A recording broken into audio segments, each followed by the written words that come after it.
दोस्तों, आज की यह कथा किसी साधारण कहानी की तरह नहीं है। यह वह सत्य है जिसे समझने में मनुष्य को पूरा जीवन लग जाता है और फिर भी वह अधूरा ही रह जाता है। यह कथा न किसी स्त्री को ऊंचा दिखाने के लिए है और न किसी पुरुष को नीचा करने के लिए।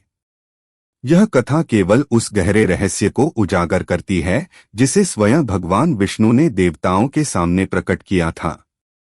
कहा जाता है कि संसार में बहुत सी चीजें हैं जिन्हें मनुष्य समझ नहीं पाता, लेकिन उनमें सबसे रहस्यमय यदि कुछ है तो वह है स्त्री का मन।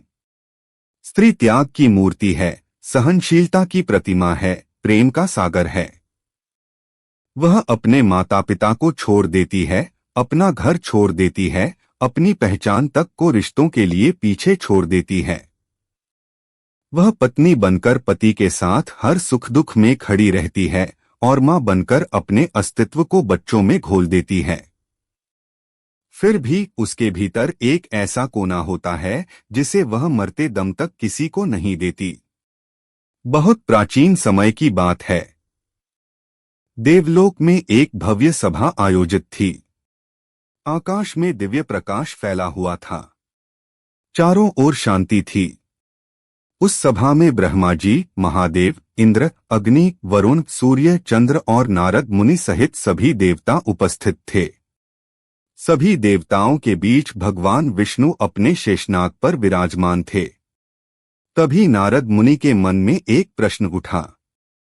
यह प्रश्न कोई साधारण प्रश्न नहीं था। यह प्रश्न मनुष्य के जीवन से जुड़ा हुआ था।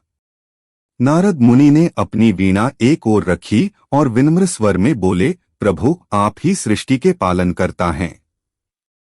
आप त्रिलोक के ज्ञाता हैं। कृपा करके यह बताइए कि मनुष्य जीवन में सबसे रहस्यमयी वस्तु क्या है। नारद का प्रश्न सुनते ही सभी देवता मौन हो गए। सभा में एक गहरी शांति छा गई। कुछ क्षण बाद भगवान विष्णु के मुख पर मंद मुस्कान आई।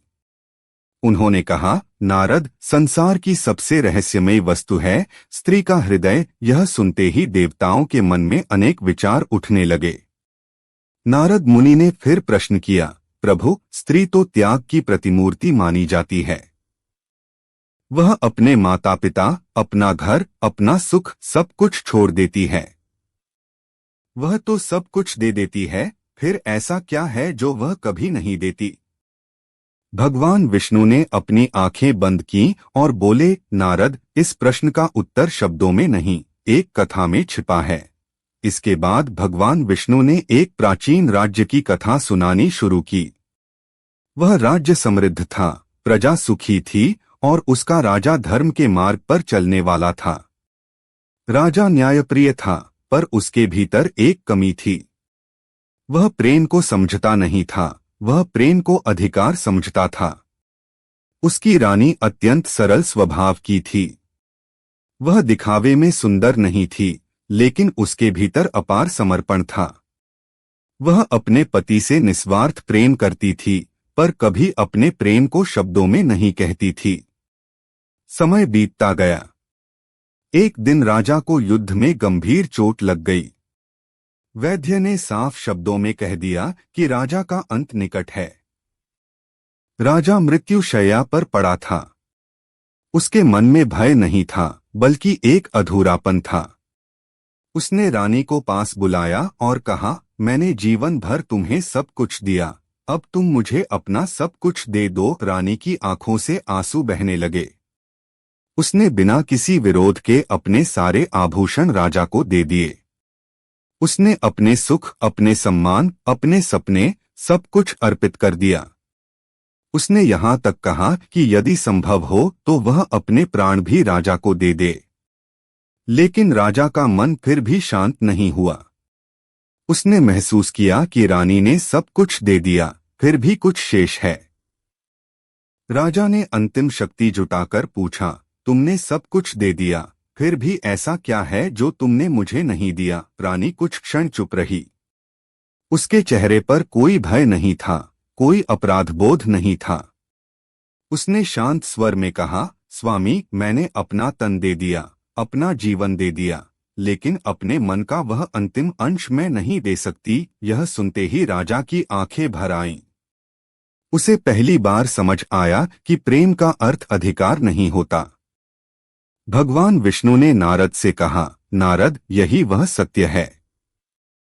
स्त्री अपने मन का अंतिम कोना, अपनी आत्मा का अंतिम अंश किसी को नहीं देती, क्योंकि वही अंश उसे जीवित रखता है। वही अंश उसे हर पीड़ा के बाद फिर से खड़ा करता है। स्त्री यदि वह भी दे दे तो वह केवल शरीर बनकर रह जाएगी, वह भीतर से टूट जाएगी। इसलिए प्रकृति ने उसे यह शक्ति दी है कि वह अपने भीतर एक संसार हमेशा सुरक्षित रखे। भगवान विष्णु ने आगे कहा कि यही कारण है कि स्त्री सबसे अधिक सहन करती है और फिर भी मुस्कुराती है। वही कारण है कि वह अपमान के बाद भी रिश्ते बचाने की कोशिश करती है। वही कारण है कि वह दुख को भीतर दबाकर परिवार को संभालती है। आज के समय में भी यह सत्य उतना ही प्रासंगिक है। आज भी स्त्री घर, समाज और परिवार की रीढ़ है। वह हर भूमिका निभाती है, पर अपनी पहचान का एक अंश अपने पास रखती है। यह कथा हमें यह नहीं सिखाती कि स्त्री रहस्यमयी है, इसलिए उसे समझा नहीं जा सकता। यह कथा हमें यह सिखाती है कि स्त्री को समझने की कोशिश की जानी चाहिए, उसे नियंत्रित करने की नहीं। जो पुरुष इस सत्य को समझ जाता है, वह कभी स्त्री को कमजोर नहीं समझता, वह उसे सम्मान देता है। भगवान विष्णु का यही संदेश है कि स्त्री का सम्मान करना ही सच्चा धर्म है। दोस्तों, इस कथा का सार यही है कि रिश्ते तभी टिकते हैं जब हम सामने वाले के मौन को समझना सीखें। स्त्री का वह मौन, वह अंतिम अंश, उसका सबसे बड़ा बल है।